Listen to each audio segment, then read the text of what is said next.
I'm Rebecca Lavoie, and this is the Readathon.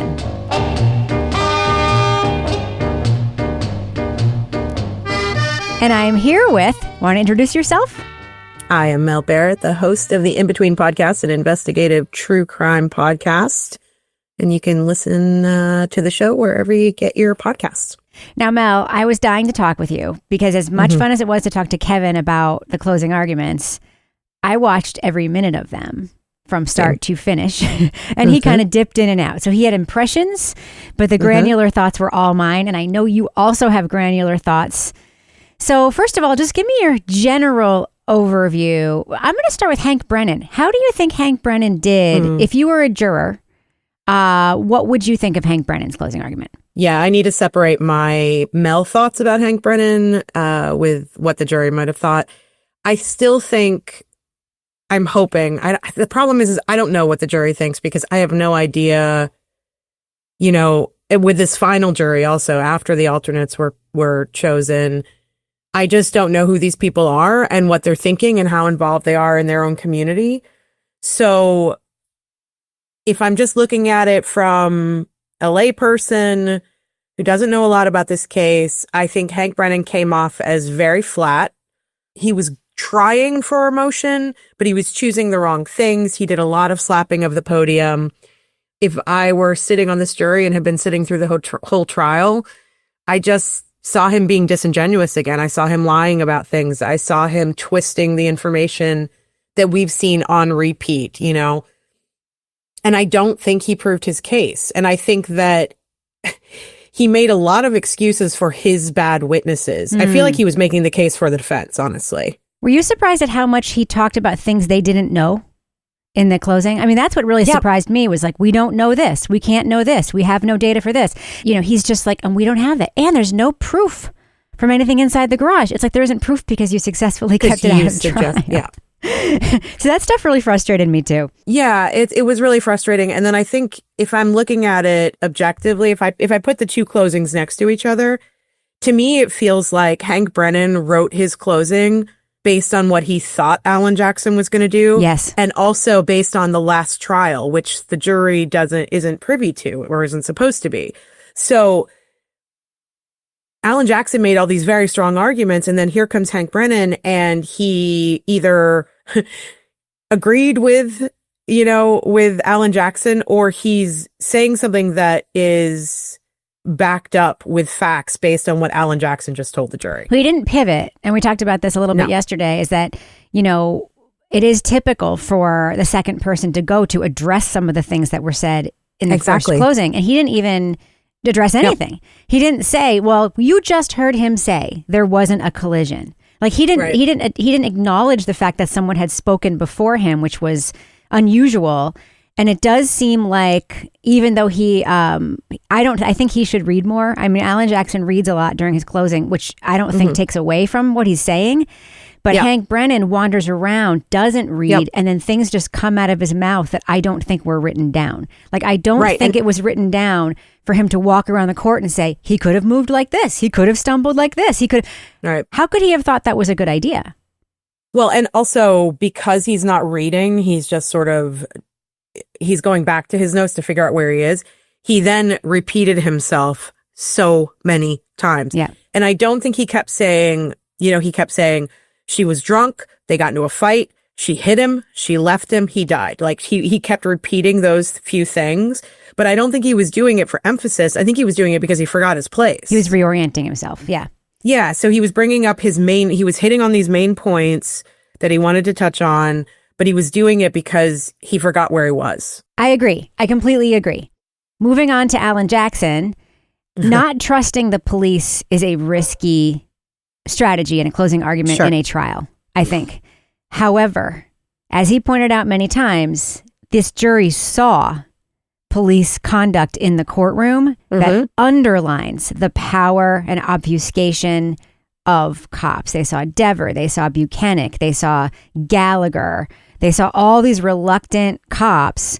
So do you think that that's still risky to say the police have all the power here in this case, and, you know, God help us all, we can't trust them to take care in investigations like this? Not in this case. And I'll I'll go a step further to say that, again, we don't know who's on the jury, but I would hazard a guess that if there's anyone on the jury who's from a marginalized community, a Black person, LGBTQIA, an immigrant, like someone who comes from an immigrant family, anybody like that's on the jury, or anyone who's lived in Canton for most of their life, understands police corruption and understands what happened in this case is something's very off with this case.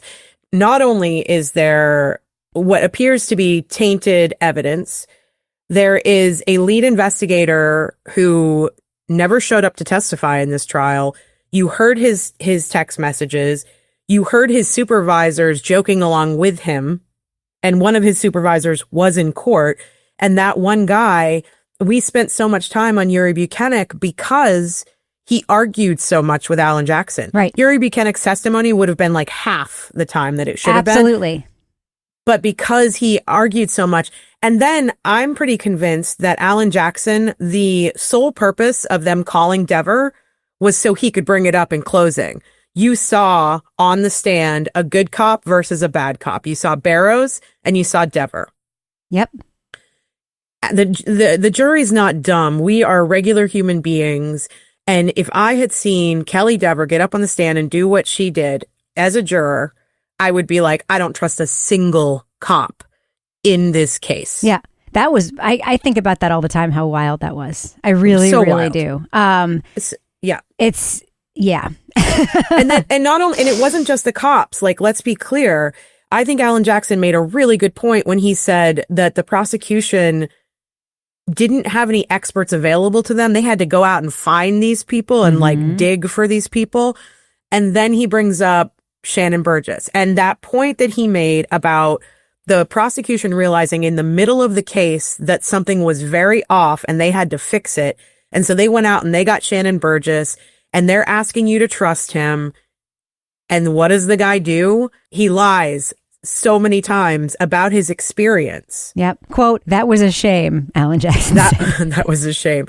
But that's the thing. The prosecution is asking the jury to not only trust these cops, and they're proving that the cops have done some nefarious things.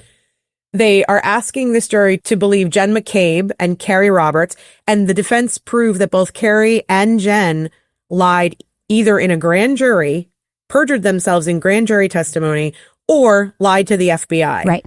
So basically, I'm starting to realize that Alan Jackson and the whole team were about 18 steps ahead of the prosecution in their cross-examinations, in their direct examinations, in their rebuttals.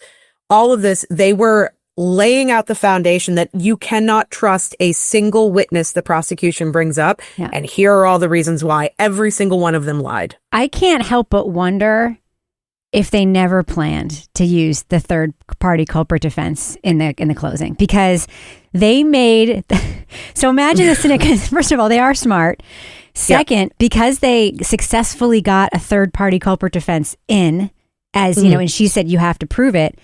Hank Brennan wasted so much of the jury's time and the courtroom time, and he confused the case by hiring and bringing in all of these people who would refute a third-party culprit defense. Now, I just want to say, for anybody who's listening who says, Rebecca, you used to say one thing and now you say this thing, I still do believe there's a third-party culprit. I absolutely do. Absolutely. But I also believe it's a very high bar. For those of you out there listening who don't believe it, you know what a high bar it is for you to imagine people keeping a secret for this long, which, by the way, again, I don't think they've been keeping the secret. I think they've been talking to each other. And I think that there's this group of people who absolutely fucking knows what's going on, and they're Canton, right? I'm not changing my mind about what I think probably happened, but I know it's a hard bar for the jury to get over. A way lower bar is the cop should have looked into that. The cop should have looked into that. The cop should look into that stupid fucking thing. The cop and that's like, duh. Of course they should have.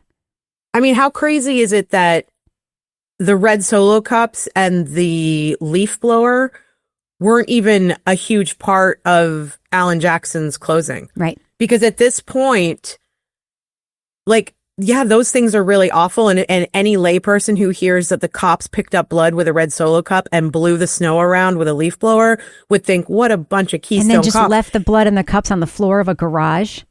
Yeah. But the thing is, their case is so strong, and they don't even have to put on a case, but their arguments and their case is so strong that they don't even need that information anymore. They don't even need Jen McCabe's search at 227. What it comes down to is you cannot believe anything anyone from the prosecution told you, because we proved that they are liars. Right.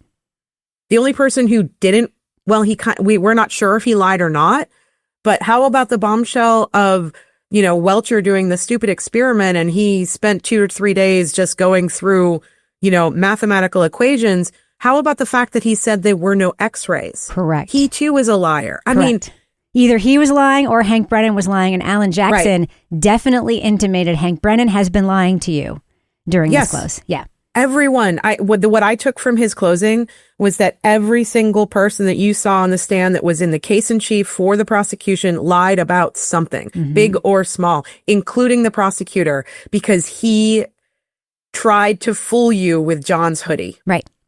And then Brennan, in his closing, he also lets the jury know that he wasn't fully upfront with him either, because he said, I didn't even want to bring in these taillight pieces from Michael Proctor. That's which means shocking. He's withholding evidence. Shocking. He's telling the jury. It was the defense that wanted to confuse you with that. Oh my God. That was a shocking moment. That was a shocking moment. He's basically letting the jury know how the sausage is made, and that he did not want to bring this evidence in and chose not to do it because he knew it would hurt him. Right. Not because he didn't want to confuse the jury because Michael Proctor's a bad guy and blah, blah, blah. He didn't want that evidence to hurt him, and that's what I heard. Yeah. What's interesting to me is, I do think that Brennan's strategy was, maybe it didn't happen like we said, but it did happen. Which, by the way, when I see people either on my Facebook group or in the world talking about it, that's what they say. They say she was drunk, she had a broken taillight. Maybe it didn't happen. Maybe he just fell off balance and spin around. The bottom line is, though, he's dead. What happened to him made him die. And there was not a single medical expert in this whole trial for the prosecution or the defense who could even come close to saying that being clipped by a car in the manner he was clipped could potentially lead to him dying the way he died. What their medical guy said, that the brain surgeon guy, who again, they had to go to Florida to find a guy to give this testimony, is that this looks a lot like injuries of guys who've slipped on the ice and fallen, okay? Yep. But then he also said the typical pattern of that is a star pattern. This is less typical, but it does happen. That's what he said. That's the typical pattern. That is the closest. And he wasn't even saying it could have happened this way. He was just saying, I've seen these injuries before, and this is how I've seen them happen. He was not applying it at all to this case. Then we had Welcher bring in, people have died like this. And then he showed the photo of the body, what happened to the guy when he was clipped like this, spun around, lost his balance, whatever. Tons of broken bones. There is still, I think the thing that people fail to understand is that even for you to be spun around, to slip and fall with an object going that fast, it is not the same as bumping into a rack in a store. It is not the same as being hit with a grocery cart and spinning around and falling on your ass.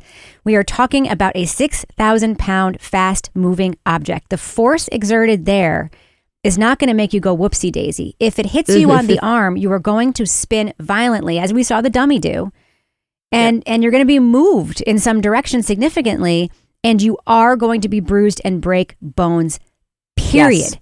That is not disputable. And I think that was more than proven. It was Irina Scordi-Bello. That was her testimony. That was Loa Posada's testimony. That was Rentschler's testimony.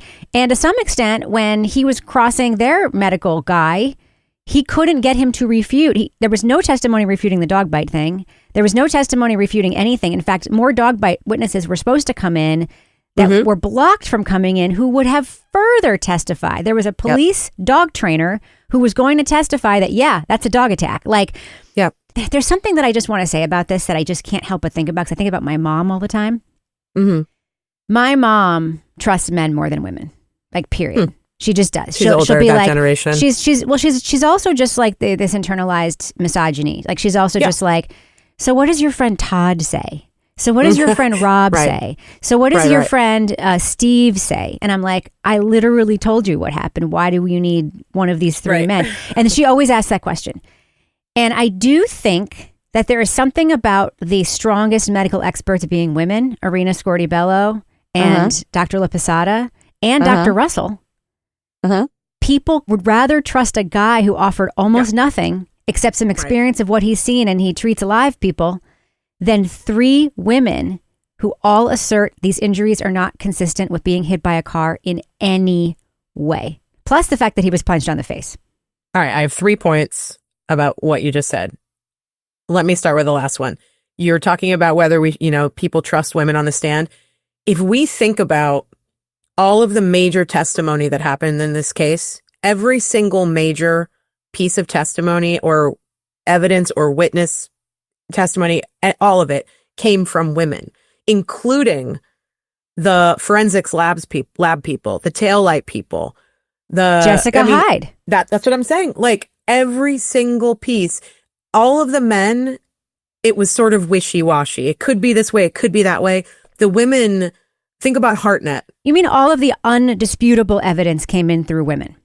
That's what I mean. Yeah, so that's true. Yes. And all the men were brought in to either do pre-defense against defense witnesses or had possibility theories. Yes. So it's unfortunate that people feel that way because if you look at this case, anytime there was a solid piece of evidence or refuted evidence, it came in through a woman's testimony.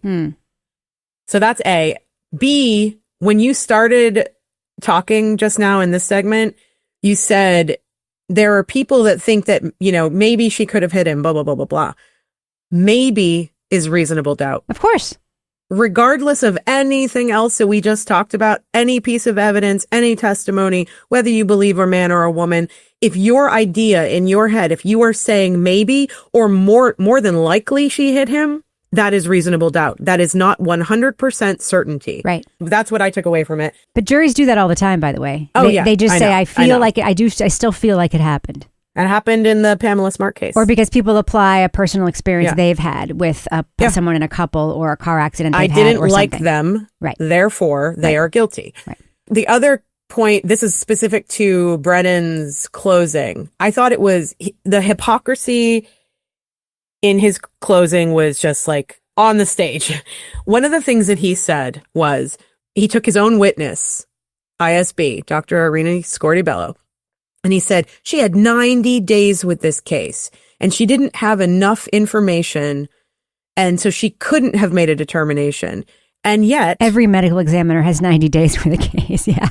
Michael Proctor knew exactly what happened in 18 hours. Mm-hmm. He was tearing down his own witness in ISB and saying she didn't have enough info. She didn't know what she was doing. And yet he's asking the jury to believe in the integrity of the investigation through Michael Proctor that he knew exactly what happened within 18 hours. Right. The hypocrisy was astounding to me. The fact that he could say those two things. Or that someone could be inconsistent on the stand and that doesn't mean they're lying, except for Barros. Right. Except for Barros. Exactly. And so the fact that he couldn't hear himself saying those things and realize this is what I'm showing the jury, the fact that he didn't address the hoodie situation, he had to have known that was coming. He didn't even apologize. He didn't even say, no, that's my point. I made a mistake that happens in trials and then move on. Like that, he could have said that. Yeah. He would have gained points with the jury if he'd done that. Yeah. And then he just walked away from the podium and sat down. Yeah. It was a strange end. Yeah. He didn't thank the jury for their time. Like Alan Jackson did that in the beginning. He did that in the end.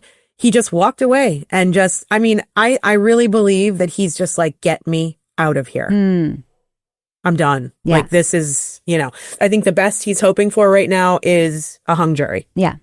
Or I think he wants an OUI. So you see that OUI is now on the form.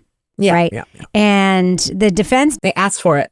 So I think this is what I think the tactic was. The tactic is give the jury something. If they need to convict her of something, we are okay with her convicting her of this. By the way, if she gets convicted of anything, it is appealable. So even an OUI would be appealable, right? Because of the testing. Yeah, because they can't prove that she wasn't still drinking at John's house. They don't know when she had her last drink. I think she probably didn't, but she was not tested in a reasonable manner of time after she drove the car. Like that's right. You got to do that. Like that's a thing. And she also wasn't tested by a law enforcement certified facility. So there's two things there that could help her on appeal with that, in addition to all of the misconduct and all that stuff. So I think that they wanted that on the form. That's a thing the jury that they thought was likely to believe. And that even if she has to serve a year or something, that is way fucking better than the rest of her life that she'd be serving for manslaughter or murder. So, yeah, I thought that was interesting. And I do think now the strategy is, God, let's just hope they convict her of something so that we can tell the O'Keefe family we tried our hardest. And now keep in mind, they also have the civil suit that's going to be alive after this no matter what. So this story is far from over. But the civil suit involves the Waterfall, CF McCarthy's, and Karen Reed are all being sued civilly. And Waterfall and CF McCarthy's are going to come with hard. Their insurance lawyers. It is going to be a difficult case. If they can't convict her in this trial, I think it's going to be a very difficult civil case. Yeah, and I think Karen is going to have the benefit of other, either if not these, then other pro bono lawyers helping her with her civil case. So, agreed. But the civil case will be interesting because there will be depositions. And they're either going to have to drop the civil case, or Karen Reed is going to bring in Brian Higgins, Brian Albert, Jen McCabe, Colin Albert, and they are exactly, and they're going to be able to ask them way broader questions than they're asked. Depositions are going to be crazy. They're going to be asked questions like a grand jury might ask, but on tape for public consumption. Yep, for the YouTube audience. Yeah, so I just wonder if at this point, how do the Alberts feel about this civil lawsuit? Because even if, let's just do the other scenario, right? Okay. As I said to Kevin yesterday, they would have been better off saying she'd been hit by a car and then their dog came out and bit his arm, right? But let's just say, let's benefit of the doubt. Even if it wasn't Karen, but John dies in some other way, or it was Karen, okay? Mm-hmm. There is a reason why these people have been obfuscating. It could have been a giant pile of cocaine on a table. Could have been the swingers. It could have been the swinger stuff. I always think that's a stretch, but it's a funny stretch. Yeah. I think it could be protecting Colin because maybe he had drugs or something. There could be just some dumb reason of something happening in the house that they knew would get them in trouble in some other way. Even if it was just not helping him or something. Or, as you said, the liability of the dog. Like if the dog had attacked him. Yeah. Could be like, fuck, now we're going to get fucking arrested because we didn't stop this dog. Arrested and huge lawsuits. And this dog has bit other people, blah, blah, blah. Yeah. So they still have behavior to answer for even if they didn't kill John O'Keefe. Sure. And that is not good behavior. That is all career killing behavior. It's not going to be over, in other words. Like this could last for months and months or years. And they are going to continue to be in the public eye and have to explain away the lying to the FBI, the throwing away the phones in the dumpsters, the lying to the grand jury stuff, or the lying in trial and contradicting grand jury stuff, whatever it is. So that's going to be very, very interesting. And I do plan, by the way, to stick with this case for the civil part of it, even if Karen Reed is acquitted, just so you folks know. And I hope you're on that ride with me. I am, and I hope that we'll also discuss Turtle Boy's cases as well. Absolutely. I think they're hugely important, especially this witness intimidation case. Do you want to talk briefly about what happened? You're the one who told me about the case. I don't know how to explain it. So. Yeah, so he was on trial earlier this week for violating a restraining order against Lindsay Gaetani. Lindsay Gaetani is the woman who accused him of sexual assault and other things. By the way, the sexual assault charge was dropped. It did not stick. Yeah. He was charged with it, but it was dropped. But she was able to obtain a restraining order against him. And then she used that restraining order. She would go places where he was with her restraining order in her hand. Yeah. In a calculated move to get him out of court or to get him in trouble. Both things. She wanted both things. Including this trial. Right. Though. She wanted to go, it was this trial. It was this case. Yep. So she literally went to court. She was invited by Jen McCabe to come to court. She brought her restraining order in hand. She hung out with Jen McCabe outside court. She was going to sit with Paul O'Keefe inside court, which is why he was a witness. She has a documented history of abusing the restraining order system to get other people in trouble. So there's videotape of her getting into her ex's, like the father of her kid's car. She got a restraining order against him for some reason. Then she literally got into his car and called the cops on him for violating her restraining order. So on video. On video. So she is a objectively bad actor. She's such a bad actor that, by the way, that Kate Peters and the other people who are also very anti-Turtle Boy have now distanced themselves from her. Can I ask you one quick question about Gay Tanny? And just to clarify for myself and for the audience, is she the woman who went to Turtle Boy's place, or he went to her place? He went to her place, yes. She was on the phone with Michael Morrissey, the district attorney, and was trying to catch him. And Tully. Yeah. And she locked herself in the bathroom while she was with Turtle Boy. Yep. And was trying to basically record him admitting to something that I feel like, and then that's when I think they had sex, and I think she reported She took something from him, or he took something from her, and that's when, So they had a brief sexual relationship.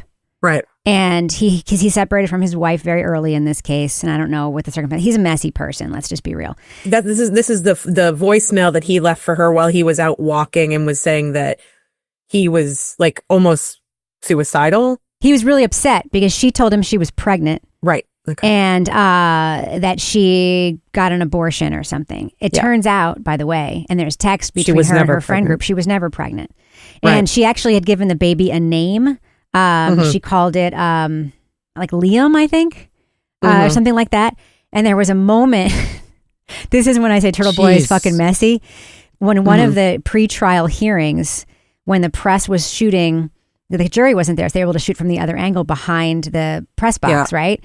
So he wrote on his computer screen in giant letters, R.I.P. Liam Carney, or whatever that fake baby's name was. God, he's so dumb. And it was on camera. And granted, that's a nasty, gross thing to do. Oh my God, but he's flagrantly been saying she's a fake victim, which I hate that expression, but that's what he calls her. Yeah.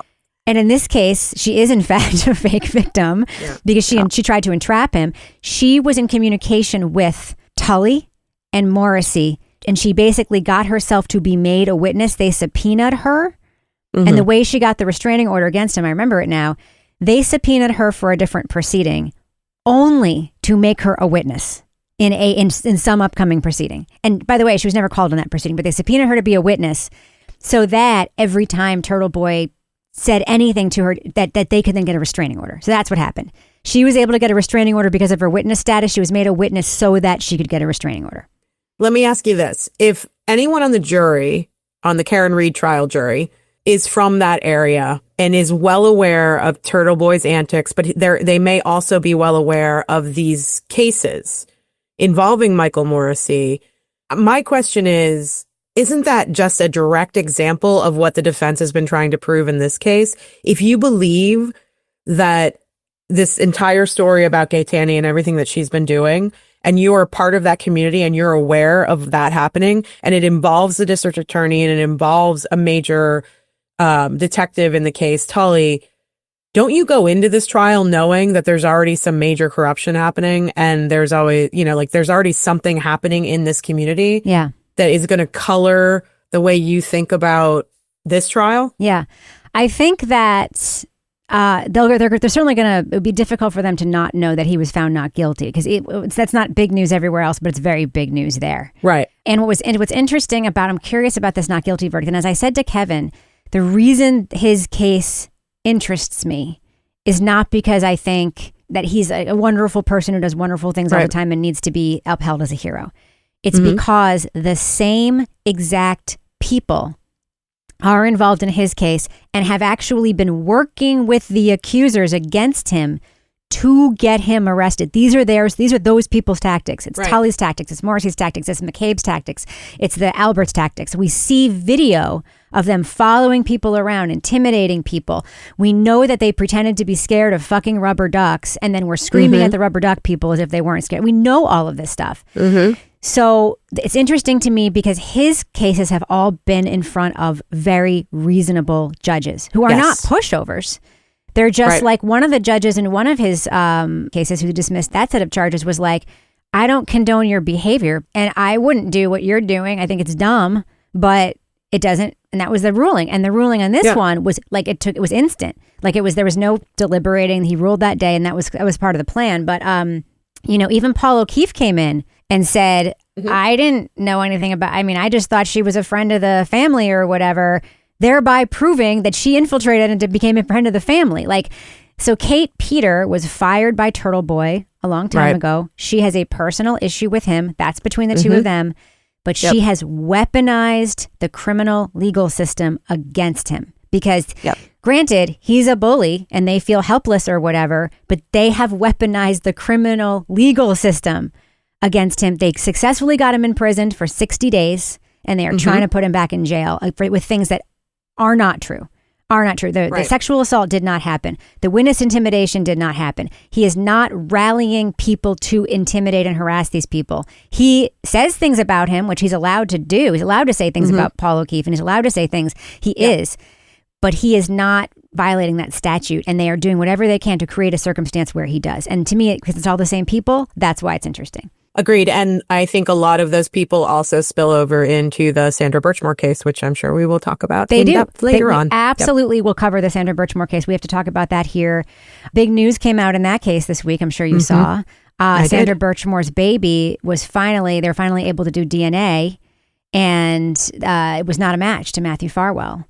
So he murdered this woman. Granted, she told him it was her baby, his baby, and there's lots of documentation of her telling him that it was his baby. So he thought it was his baby, but it wasn't. I would like to know whose baby it is because if it's another cop, could have been his twin brother. Could have been his brother because they were fraternal twins. Oh, okay, so the DNA wouldn't be the same. I'm not 100% sure they're fraternal twins, but they don't look alike. So I'm assuming they're fraternal twins. Right. But it wasn't just the two of them. There were other people within the Explorer program that were assaulting her. Her school resource officer was assaulting her. There was the animal control person and she was groomed as a child to believe that rough sex was love. Right. And so this is a very, very troubled person who already had mental health issues to begin with. Yes. And came from sort of an unstable background. And she was groomed from the age of 13 or 14 to believe that rough sex equals love. Matthew Farwell was choking her. Matthew Farwell was beating her up. He was sodomizing her as currency. Like if you do this for me, you have to let me do this. The text messages between the two of them. Ugh, it's the most awful. That indictment against him is one of the most shocking documents I've ever read in my entire life. It is. It's enraging. And Nicholas Guarino said that there was nothing of note on their 30,000 text messages. Yep. And also they didn't, the camera, he's on camera walking into her apartment building with a mask on and then leaving. And walking out. And then he's wearing the same fucking clothes the next day in the hospital when his wife has his baby. Right. That case is an as open and shut case as you can possibly get. And the same Michael Morrissey still has not charged him with murder. And he could. Right. Still hasn't. Right. So I'm waiting to see what happens after this trial, if there's any movement from the feds around these people. Who knows? But I think if they are going to do something, I'm not convinced the FBI investigation is over like they say it is. I agree with you that the timing of the investigation being shut down or whatever probably happened because our federal government shut down those investigations. I think the FBI is still looking into this, and I think that they wanted to sit through the second trial to see what everybody had to say for themselves. Yes. So exactly. Yeah. So we are on jury watch, and I don't know. Do you want to make any guesses about what's going to happen on Monday? Obviously if they come back Monday, it's going to be a not guilty verdict. Yeah, I agree. On the major charges. Anyway. Yeah. Yeah. I think that there's a decent chance she'll be convicted of the OUI. Because I think that the defense, frankly, gave them that. And I don't think that any reasonable person would dispute that she was driving under the influence of alcohol. That being said, technically, it's not a good conviction. That being said, but she still might be convicted of that. Mm-hmm. I don't know if it's going to be a hung jury or not guilty on the major charges. But I'm going to be in Dedham on Monday and I'm going to be able to ask people what they think. So Court what do you think live. Is going to happen? I agree. I think that if they come back tomorrow, that it's a not guilty. I think the jury also understands that if they convict her on the OUI, that's giving the prosecution something.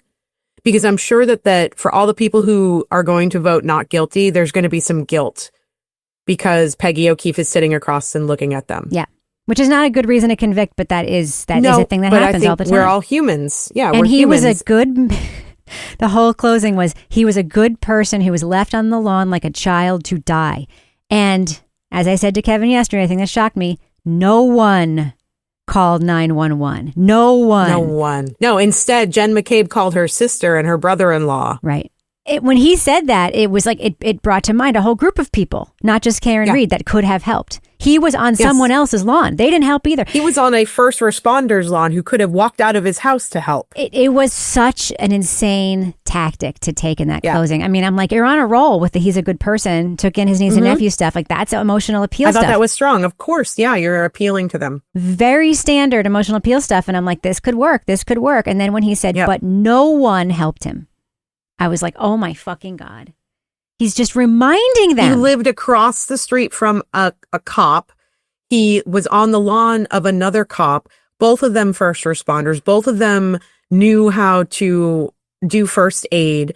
And the only person who called 911 was Jen McCabe. And she did it after she was told to by Carrie. And she didn't walk into that house and get her first responder brother-in-law. Yeah. And she didn't walk into that house to figure out if her family was okay because there was a dead guy on their lawn. Yep. No matter what Hank Brennan says, those are the facts, and the jury did hear that. Yes. The only other question I have for you is, I know that you had your opinions. I think you talked about this with Kevin yesterday, but you had your opinions about what the big hubbub was the beginning of trial yesterday and the video everyone was watching. What do you think it was? Well, this is after talking to you because I was like, I have no idea. I texted you and I was like, is this case going to be dismissed? That's how it felt to me. Like Karen was smiling. Elated. She was elated. The whole defense was elated. She was getting patted on the back. She was looking at her dad saying, yes, this is happening. So the only things that I could think were, I honestly think the OUI charge had something to do with it because I think that they understand that they're giving the jury an easy out. And her life isn't over if she gets an OUI. We should say, for anybody out there who's shocked by my saying that, New England is a very high density OUI region of the United States. New Hampshire has the highest consumption of alcohol per capita of any state in the country. Massachusetts, I think, is number 2.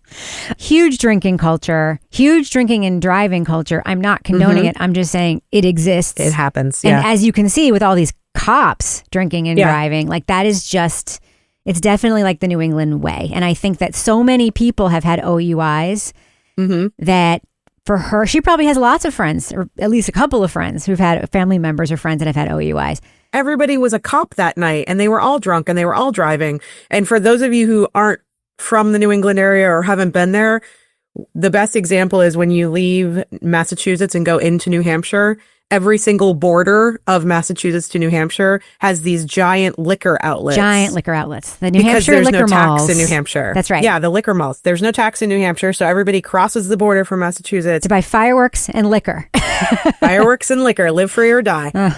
But yeah, so I mean, like, I grew up, like, as a kid, laying on the floor of the back seat while everybody in the car was drunk coming home from a party, you know, and never thought anything of it. I mean, we didn't wear our seatbelts. It's road soda culture is what it is. You got to get your koozie. It's been normalized with the behavior of people around you. Like, it has been absolutely normalized. If we are going, you know, our best friends live like 2 miles down the road and like literally go to drive over like a little hill. If I have a drink and we're going there and Kevin will drive and I'll bring my drink with me and put it in the cup holder. And I realize, like, this is open container. That's bad. And every time after I do it, I'm like, I shouldn't have fucking done that. But then I'm always like, this is literally normalized here. Yes.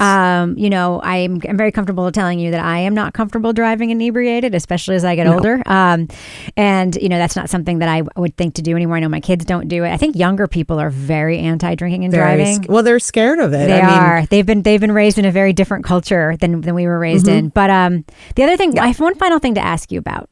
Sure. In trial 1, the complaint about Alan Jackson's closing, and my complaint too, was that he didn't pull together all the threads from the entire trial and use them to tell a story. He very much did that here. He talked about the hair on the back of the car and why that was magic. He talked about Jen McCabe pretending as if she didn't know where the garage door was, which was one of my favorite moments of the closing. Because that was so significant. He talked about the diffuser. He talked about Maxon and Nagel. He talked about, you know, the 507 phone call, the dog with a history. One of my other favorite moments when he said, no matter what time Jen McCabe's search happened, who, when being told to Google hypothermia, would Google how long to die in the snow. Right. I was like, oh, fuck. Like, I mean, yeah. I've never thought, I mean, I kind of think the 227 search happened. I also don't really I think it's a red herring, the search. Yeah. Except for the fact that she made the search. The search itself is very and deleted it. Yeah. That's however it was deleted, it was deleted. It was the only one. And I will say that, was it Jessica Hyde that said who wasn't deleted? She's actually wrong. And the reason she's wrong is because that she said the last 400 or whatever, 40 or 400. There were searches that Jen McCabe had made before that search that were still on her phone when they did this extraction. So they had the basketball team search. That was before, ostensibly, the how long to die. And the basketball one was there. So she made the search. She did. Yes. Yeah. Whether or not she made it at 227 or 6, it is a fucking incriminating search. Sure. And he said that. And I'm like, thank you. Thank you. Yeah. He said so many of my head movies out loud. And the 1236 Wi-Fi. Yep. My opinion about his closing is that it was masterful. I think it should be taught in law schools. But also, it was a 3-act structure, which we understand as moviegoers and book readers and, you know, consumers of media. He laid out the case in the first act. He brought all the details in the second act, and then he brought it right back around to the beginning in the third act. And I have to say, the one of the strongest parts for me, which you told me about this because I didn't see it on the screens. I think we were watching different streams of it.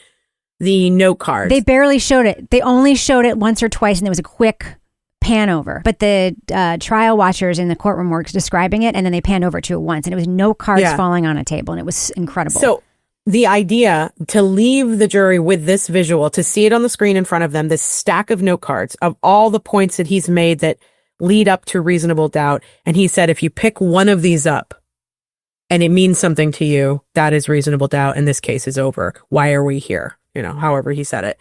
But that was so strong to me as a visual element. I'm sure that that's what the hot mic was about with Hank Brennan. And I think it was too. Lally. Because Lally said, I think it's garbage. I've never heard him be so forceful. I was like, Lally.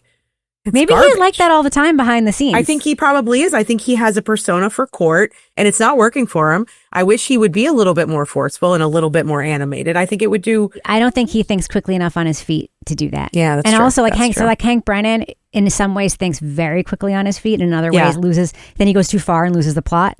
Yeah. By the way, did you see the picture of the inside of his car? Oh my God, no! I can't imagine. Is he a hoarder? Yes, and this is not important, and it means nothing. But somebody took a photo of him standing. He was standing by the back seat, the open tailgate of his SUV, and he was standing with a police officer. They were chatting. Mm-hmm. And in the back of his SUV, in the bottom is all these boxes, and I'm assuming it's court shit. And then on top of it, there's like a suitcase with a child's pattern thrown willy-nilly and a bunch of like trash bags thrown willy-nilly. Mm-hmm. It looks like he was asked to move out of his house that morning and just threw everything in the car. Is he like one of those people that the whole dashboard has paperwork Probably. And like Beanie Babies and like an old donkey's cup? And as the least anal retentive person in the world, the one thing I cannot abide by is trash in a car. And it's not a character assassination. It's just a thing that I cannot fucking relate to. I get in my car and I'm like, this is my sanctuary. It needs to be neat. If you have a cup, it's so fucking easy to take that cup and bring it inside. And when I go in people's cars and they have shit everywhere, I'm just like, how did this happen? What is this? Were you like that when your kids were little? When my kids were little, I was still pretty good. I was married to somebody who was very but it wasn't like the surfaces weren't always super clean because, you know, they had food and shit in the back. Yeah. But if they had a sippy cup, I'd bring it inside with me. I wouldn't let a sippy cup of juice and it just sit in the car on the floor for 10 months. And granted, my kids were 18 months apart and I was a sloppy as shit mother. My house was never particularly clean or whatever. But like, I just feel like when you get in your car, it's the only time, I think, especially in a mother's life, when we're like alone. Yeah. And maybe that's what it is for me. I like being alone in a space that is soothing. I also really like being alone. Who am I kidding? Like for me, Mother's Day is leave me the fuck alone day. They're like, what are you doing for Mother's Day? I'm like, my family is leaving me the fuck alone because that's what that they know that I want that. Amazing. I love those days. And I love my family. I'm not saying I don't love them. I'm just saying I love being alone. Okay. Yep. Well, we will talk again tomorrow. I'm sure we'll text. I'm planning to drive to Dedham as long as the Court TV thing is still on, which I'm assuming right now it is. I'm planning to drive to Dedham, and Kevin's coming with me because he doesn't have baseball after lunchtime because I have a meeting until then. And then there's a verdict by then, it'll be a very interesting scene. Let's hope there's not a verdict before then. I mean, imagine being there when the verdict happened. You're going to be there for it. I'm so jealous. Well, I'm looking forward to seeing if I can walk around a little bit. I'm going to get there early, and the show isn't until 8 or 9, depending on which show they put me on. And I really would love to say hi to or just see in person people like Rita Lombardi. And well, you got to go say hi to your buddy Turtle Boy. Of course I will. Yeah. And all the other folks that have sort of become like, no, I'm sure I'm going to see John fucking DePietro. Ugh. Yeah. So anyway, we'll text tomorrow. If anything happens, of course, we will talk immediately. I'm so excited. And just to know, listeners, we are going to be talking about the civil case. It's not going to be a daily podcast talking about civil case, but we'll do what we can do. And we're definitely going to be talking about the Sandra Birchmore case after this. For sure. And we might need to rebrand a feed or something for that. But we'll figure it out. Anyway, thank you so much, Mel, for talking to me today and giving me your thoughts. I was really looking forward to speaking with you. Me too. I missed you guys. I was sad that I couldn't come on yesterday, but I had my tennis tournament. Yes. So, yeah. Yes, little Martina, you.